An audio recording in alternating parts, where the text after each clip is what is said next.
आज बनाएंगे हम रमज़ान स्पेशल ग्रीन चटनी। ये एक ऐसी चटनी है जिसको हर किसी चीज़ के साथ काफ़ी मज़ा आता है। एक परफेक्ट डिप है। इसके लिए हमने यहाँ पे यूज़ किए हैं पुदीना। पुदीने को अपनी इससे काटना है, सिर्फ लीव्स यूज़ करने हैं, स्टेम से काटने हैं पुदीने को। और जो हमने यहाँ पे यूज़ किया है वो है धनिया। धनिया को भी सिर्फ लीव्स यूज़ करने हैं।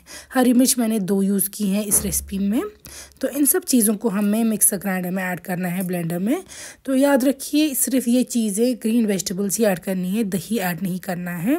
यहाँ पे मैं ऐड कर रही हूँ फ्रेश कोरिएंडर, फ्रेश पुदीना, साथ में मैं ऐड कर रही हूँ यहाँ पे हरी मिर्च। हरी मिर्च की आपको डंडी काटनी है, फिर ऐड कर देना है। अच्छे से 2 की ये चीज़ें हम ऐड करेंगे। साथ में डालेंगे हम इसमें चाट मसाला। चाट मसाला आप 1 चम्मच ऐड करेंगे, काफ़ी अच्छा टैंगी फ्लेवर से देता है ये चटनी में। इसके साथ साथ हम इसमें डालेंगे 1 नींबू का रस, अच्छे से लेमन का जूस निकाल के डालेंगे आप, 1 सीड्स के बिना। फिर हम इसमें डालेंगे हल्का सा पानी ताकि ये अच्छे से मिक्स हो जाए। और साथ में हम यहाँ पे ऐड करेंगे दही, लेकिन दही इसमें हम ऐड नहीं करेंगे, दही हम लेटर ऑन ऐड करेंगे। किसी भी सूरत में दही आप मिक्सर में पहले भी ऐड नहीं कीजिएगा, वरना चटनी अच्छी नहीं बनेगी। इसमें हम नमक अपने टेस्ट के अकॉर्डिंग एडजस्ट करेंगे और अब हम इसको प्रॉपरली ब्लेंड करेंगे। तो ब्लेंड करने के बाद हम जब इसको मिक्सचर बन जाएगा उसमें फिर हम दही हल्का हल्का करके ऐड करेंगे। तो यहाँ पे मैं मिक्सर ग्राइंडर को अब ऑन करूँगी और हम इसकी चटनी बनाएंगे अच्छा सा फाइन। आप चाहे तो हल्का पानी और ऐड करेंगे अपने मुताबिक, जिस हिसाब से आपको लगेगा कि अगर ब्लेंड नहीं हो रहा है।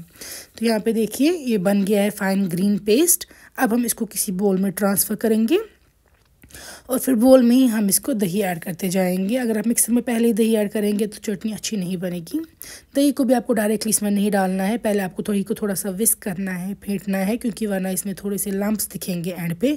दही को आपको स्मूथ होने तक अच्छे से विस्क करना है। उसके बाद आपको इस बोल में दही ऐड करते जाना है। आप चाहे तो चम्मच से थोड़ी थोड़ी करके दही ऐड कर सकते हैं। जितना आपको तीखापन अच्छा लगता है उसी हिसाब से आप दही जो है वो ऐड करते जाइएगा और साथ में इसको मिक्स करते जाएंगे हम। और जैसा कि मैं बोल चुकी हूँ, हल्का हल्का करके ऐड कीजिएगा, क्योंकि पहले ही आप नहीं चाहते होंगे कि एक साथ ही इसका जो तीखापन है वो चला जाए ज़्यादा दही की क्वान्टिटी ऐड करके। तो दही आप एडजस्ट कर सकते हैं अपने टेस्ट के मुताबिक। तो यहाँ पर मुझे लग रहा है अभी भी इसको दही की ज़रूरत है, तो मैं अब डायरेक्टली इसको ऐड करती जाऊँगी दही, और अच्छे से आप इसको प्रॉपर्ली मिक्स करेंगे। ये एक ऐसी चटनी है, एक ऐसा डिप है जिसको आप चाहे पकौड़ों के साथ खाएं, समोसे के साथ खाएं, चावल के साथ खाएं, रोटी के साथ खाएं, किसी भी चीज़ के साथ खाएं, काफ़ी ज़्यादा मज़ेदार लगती है। आप चाहें तो ये बनाकर भी रख सकते हैं फ्रिज में और कुछ दिनों के लिए इस्तेमाल भी कर सकते हैं। फ्रिज में बनाकर रखने से ख़राब नहीं होगी। तो आप भी ज़रूर ये रेसिपी ट्राई कीजिएगा और कमेंट में लिखिएगा अगर आप चाहते हैं हम आपके लिए कोई ख़ास और चटनीज़ की रेसिपी लाएं, क्योंकि इफ्तार पे इजी हो जाता है अगर चटनीज़ बना के होंगी, फिर हमें सिर्फ बाकी चीज़ों के साथ वो खाना है। तो आप भी ज़रूर ट्राई कीजिएगा।